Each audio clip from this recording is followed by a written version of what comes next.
Hey guys, Panem here again. Today I've got another deck profile. If you guys have been following my Facebook, not many of you do, but still, I did say I would do a profile on my World Championship event celebration thing once the event would be over, and I got first place at the event, so that was very cool. Not very expected. I was getting ready to play the event. I had my Winwitch Trickstar deck, very fun deck. I'm really psyched to actually try it eventually. But I wanted to use that for the tournament. And when I saw the ban list, well, I didn't notice the little part on top that said that you couldn't use cards from Code of the Duelist. So on the morning of the tournament, I just noticed it while I was printing the list, and that just completely destroyed everything I was working hard for the past 2 weeks. And I ended up making this deck in like 30 minutes or so, and I was not expecting that much of a good performance out of it, but it was very efficient. And well, the ban list for the World Championship event is the same one that was used for the actual World Championship tournament. So you can't use Reigeki, and a couple other cards have been, well, downgraded or downsized in amounts. You can't use TCG or OCG exclusive stuff. Code of the Duelist is out of the question. So whatever. Basically, this deck was just a deck I made very quickly. And yeah, it did very well. I only bricked out once out of at least 10 games. And even then, that game wasn't that bad. It took my opponent maybe 15 turns in total to beat me on that game. And the next game after that, I just destroyed him. So, yeah, that's still pretty decent up to now. There was a lot of free goodies when you entered, like this cool pen with the this is for your phone screens and stuff like that, but it has the pretty cool logo and everything, and it writes pretty well, so I'm really glad about that. There were these pads. I didn't use mine at all since I was using a calculator, but yeah, pretty cool. You have a lot of sheets to calculate some life points and stuff, but it's cool for collecting or whatever purposes. And you have this cool little like neck thing, tie, whatever. I don't really know how they call this, but yeah, it's not even a keychain. It's just like for name tags and stuff. It's kind of weird that you'd have this at like a local store hosting an event, but still, it's pretty cool. It kind of shines. I don't think my camera can show you guys how shiny this gets in the light, but there are two sides to it, and it's a pretty cool looking. Like, it has a very cool vibe to it. And yeah, since I won, first place got a special mat for the event. So I'll pause the video. I'll go show you guys the mat because I can't fit it in this little like screen area thing. So yeah, this is the mat. It's very cool. I think this is one of the planet things. Is that like Jupiter? No, wait, no, that's, I really don't know which one anymore. Comment in the section below if you know which card this is. I know it's one of the new planet cards or whatever. But yeah, like someone told me, it looks more like an Overwatch character at this point. But it looks very cool. And on this side, you have the World Championship 2017 Yu-Gi-Oh! Trading Card Game logo. And this is a promotional item. It is not for sale. So yeah, it's pretty cool looking. You don't have any zones on it, so it won't be rendered useless when the next big thing comes out. So yeah, it's pretty cool. So yeah, those were the goodies and the big prize. Other than the big prize, there was like a little paper you had to fill in, and they would give you points for the next regionals or whatever. I don't quite understand that part, but hey, I won first place and they took my name, so I can't really complain. That's like free publicity or whatever.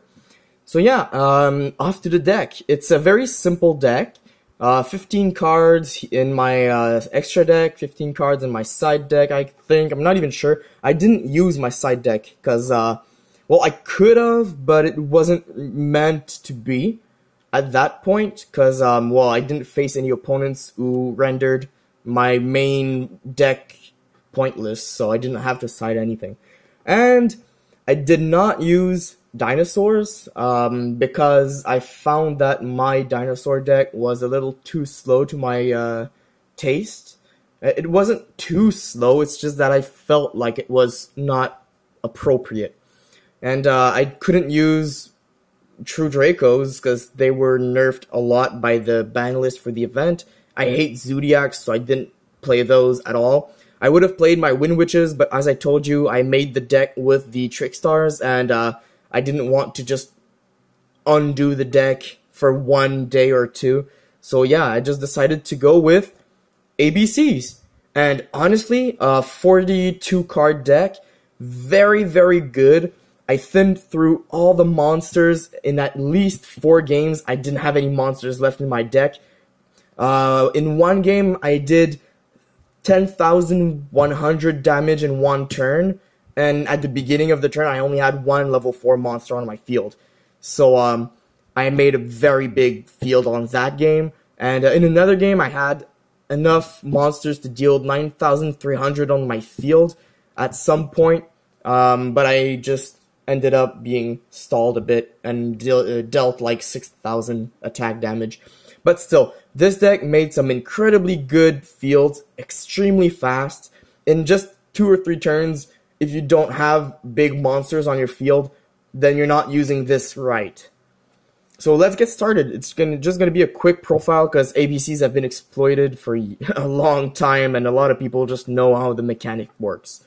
So we have 3 A's, 3 B's, and 3 C's. Basically, when he dies, you special summons from your hand. When he dies, you search from your deck. And when A dies, you recycle from your grave. A is mostly just for beat stick purposes. B is because you want to search and send to the grave. And C is very useful because when you use C and B, and you end up making some combos or some silly stuff, or they both die for some reason at the same time, you resolve him as chain 1 and him as chain 2. So you get to search and then special summon. With the new rules, you get to choose in what order you want your things to resolve. If your opponent activated like Solemn Strike or something, Buster would be negated, but you would still get your C. So yeah, it's pretty useful at this point. And those are 9 very good, potent monsters that can equip themselves very well. 3 Galaxy Soldiers, because most of the monsters in this deck are light. And you want your A Assault Cores in the grave, so sending them from the hand to the grave is perfect. And if you have 2 Galaxy Soldiers on your field, you can do some rank 5s, which is very good and potent, especially since they're all machine. Very good in this deck. I use them quite often. They also help you thin your deck out, so that's very good. You have 2 Cyber Dragons in this deck. Cyber Dragon was used in one of my games. Maybe, well, I did send them to the grave in a couple other games for, let's say, Galaxy or discarding for Twin Twisters, but this card was useful, and it would have been even more useful against another machine opponent. Let's say I played against Dino Mists or Cyber Dragons or ABCs or whatever. I could have done like Chimera Tech and whatever with Cyber Dragons, and they are level 5 machines, so if I had a Cyber Dragon, a Galaxy, and another card in my hand that's a light monster, I could have just went into an Exceed, so that's pretty cool. We have 2 Photon Thrashers, because rank 4s with ABCs allow you to do a lot of other combos. Pretty staple in this deck. Honestly, it's also a light, so Galaxy works well with it. We have 1 Gofu. The ban list for the event only allowed for 1. Otherwise, I might have put more. I didn't really have the chance to use this. The only time I tried to use this, it failed. Because, well, the opponent knows what Gofu is used for nowadays. It's Link galore. So yeah, Gofu was useful, it baited out stuff, and if you didn't have any monsters in the field, and you had this one monster in your hand, it saved you a lot of problems. So that's good. hand traps are a necessity in the current meta. No matter what deck you use, if you don't have any hand traps at all and you go second, your opponent has all the opportunities to destroy you with effect damage or to get their indestructible field or whatever. You need some disruption during every of your opponent's turn, and hand traps allow you to do that on the first turn. So 2 Ghost Ogres, which are also light, so if you go first and you don't want to keep that because you want to do your combos with Galaxy, just send them to the grave, worst case scenario. And 1 Ash Blossom, because this is also very useful. And the 1 Max C. Max C I only used once for its actual effect purpose, and honestly, I didn't do much. I drew 2 cards. One of them was pretty useful, it was a Dark Hole, and the other one wasn't useful at all. I ended up discarding it for another card effect. But yeah, Max C ended up pretty decent. I main 1, because you can only use 1 in a deck at the moment. I wouldn't go into more Max C's though, because it's good to have 1 when your opponent goes first or whatever, but it's not necessary to have more, because you don't need this very often. So the ban list for that tournament only allowed 2 Union Hangers, so I played 2 Union Hangers and 2 Terraformings to search them out. Pretty staple in any ABC deck, was very useful. My opponent sometimes destroyed this instead of destroying my back row, and if any of you guys have seen my deck profiles before, I go hard with my back row. So this was a good distraction, a very good distraction. 1 Instant Fusion, because Panzer Dragon does help you to go into other combos, but I also use Instant Fusion for other little low-level fusions, which are very nasty for opponents sometimes to go over and stuff. Transmodify, because you can use your Union Hanger to search for A, summon A, get B equipped, transmodify on your A, which means you get B's effect, and you special summon a Galaxy, meaning that your Galaxy will add another Galaxy in your hand. So with just a Union Hanger and transmodify, you just got yourself a Cyber Dragon Infinity. So that's very easy to do in this deck, because you have 4 ways of having the field spell, and you have a lot of other possibilities, but this card is just a 1 card in this deck though. But still, it's very easy to get to. Foolish Burial, because sometimes you only have 2 of the A, B, C cards in your grave, and you really want another one. Dark Hole twice. You couldn't have any Raigekis in this tournament, and that was something that made me a little sad, because I really like my board wipe cards, but Dark Hole is very useful. You just have to have a Dark Hole in that tournament, except if you go hard with your attacking monsters. But Dark Hole was very useful. 2 Twin Twisters, because back row is a bitch to go into. You don't want your opponent to have any back row in this deck, because if they Solemn Strike or Solemn Warning, or even bottomless your ABC Dragon Buster Dragon, whatever, you've just wasted a lot of resources, and that's a very big problem in this deck. So Twin Twisters is a necessity. Forbidden Chalice is a very good replacement to Book of Moon in my in my older decks. I do use Forbidden Chalice. I did use Forbidden Chalice a lot in the past too, but I find that it's even more relevant now, since Book of Moon can't affect Link monsters, but Forbidden Chalice does. Sometimes it does help the opponent to give them 400 attack, but having their effect negated for the turn is very good. And it's a quick play, so you can bait your opponent into Twin Twistering it, which is something I did actually. Well, it's not a Twin Twister. My opponent used a Mystical Space Typhoon on Forbidden Chalice, and I had a Photon on my field, so I just used Forbidden Chalice on my Photon because it was the only face-up monster on the field. So I had a 2500 attack monster, and I didn't care about its effect. So even if my opponent was baited, my monster was still stronger because of that. And the opponent just wasted a resource, so I couldn't be any happier at that point. He did go over my monster anyway on that turn, but still, Forbidden Chalice is very good in this deck. It will stall your opponent, and it will help you go over his monsters. For the traps, as I said, you have to go hard on the back row in the current meta. If you don't use, like, decks that go hard on the offensive. And not that many decks do go hard on the offensive anymore, not with the ban list that was used anyways. So Lost Wind is very good. A lot of the good monsters are special summoned, and they don't have to have an effect for this to have their attack. So it's a very useful card. I'm very happy it's been reprinted as a super rare in the Tournament Pack 5.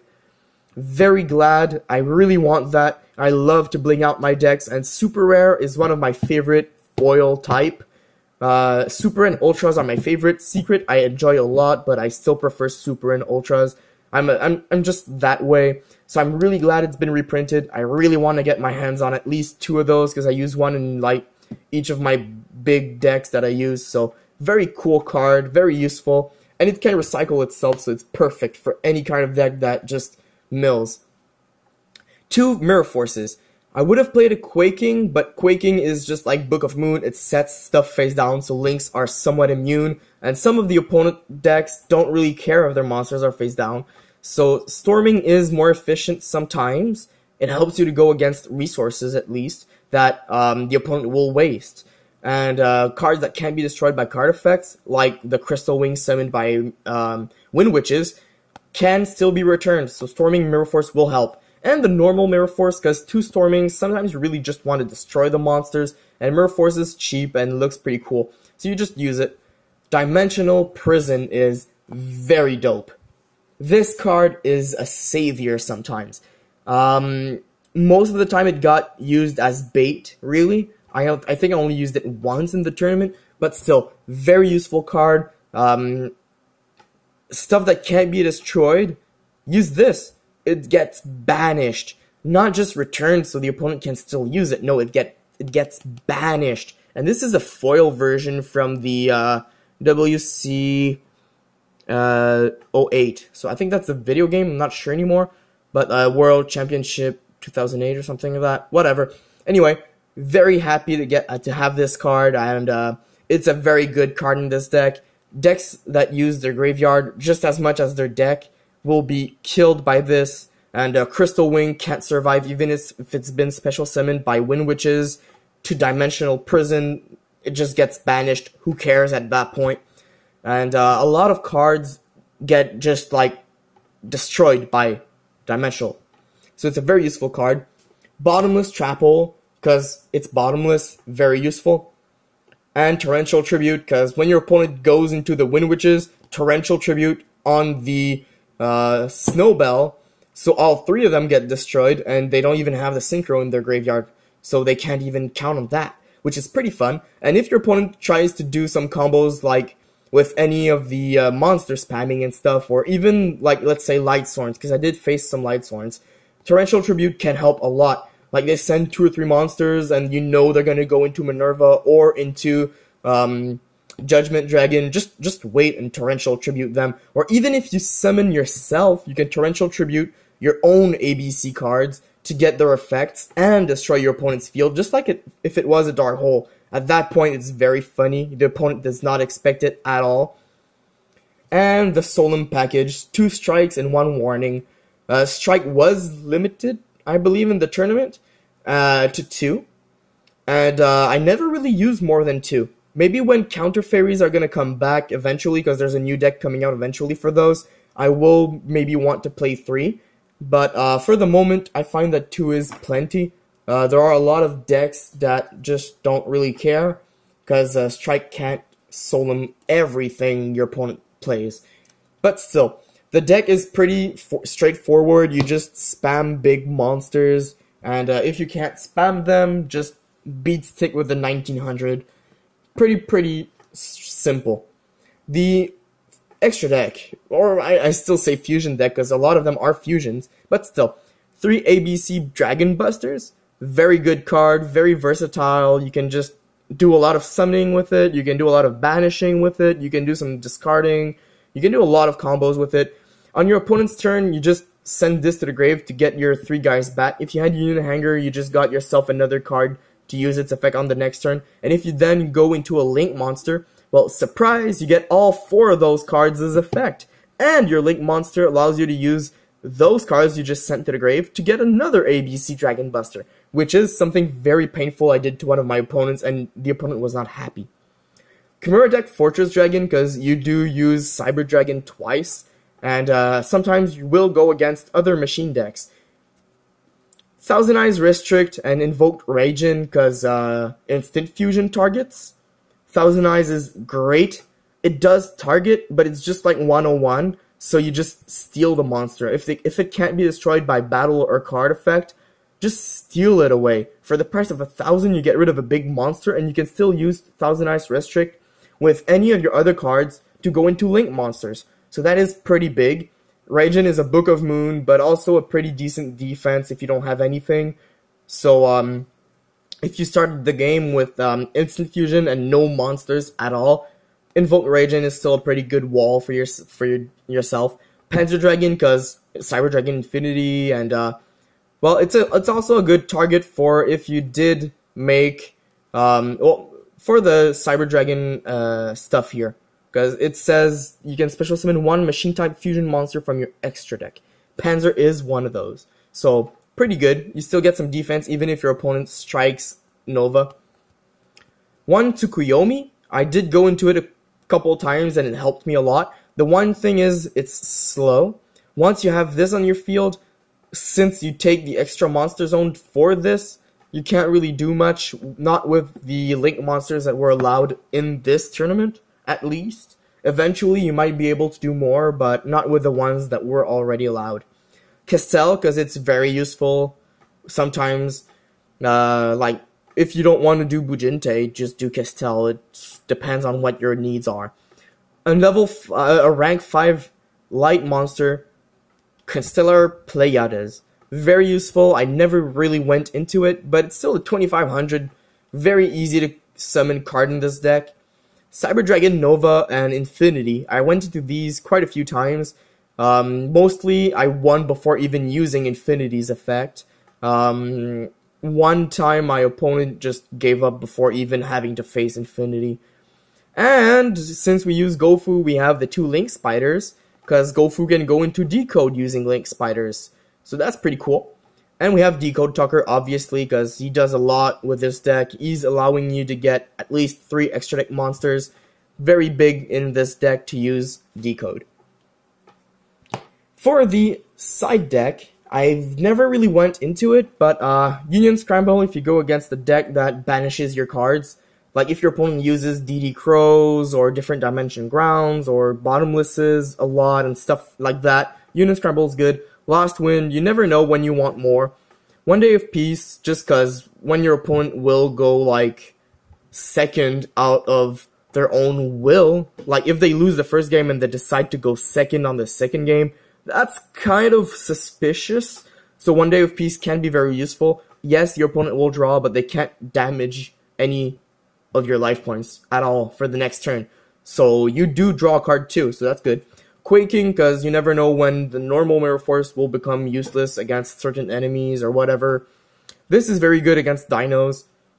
Switcheroo, because when you destroy your own ABCs with your opponent's monsters, well, surprise, you still get the effect, and you keep the opponent's monsters, which is pretty fun. Chain Destruction, not used much, but it's still very good against decks like Wind Witches, or any deck really that needs their low attack monsters. Book of Moon, because sometimes it is useful. Mind Control, very good for link monster summoning and stuff like that. Chain Disappearance twice. This card is the bomb. Use this against Wind Witches to banish their Ice Bell or their Snow Bell, and they're done. They can't use their Crystal Wing anymore. Use this against Time Lords, and they just lost at least a couple monsters. Use this against Invoked, and they just lost a Leicester 3 times banished, and they don't even have a single Leicester anymore to do their fusions, so their spells, invocation are useless unless they discard them to the grave. So this is a very big pain to them too.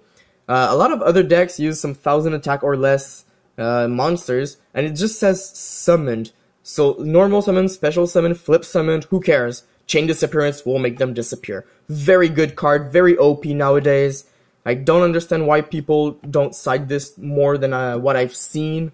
But, you know, sometimes people just don't remember these old cards.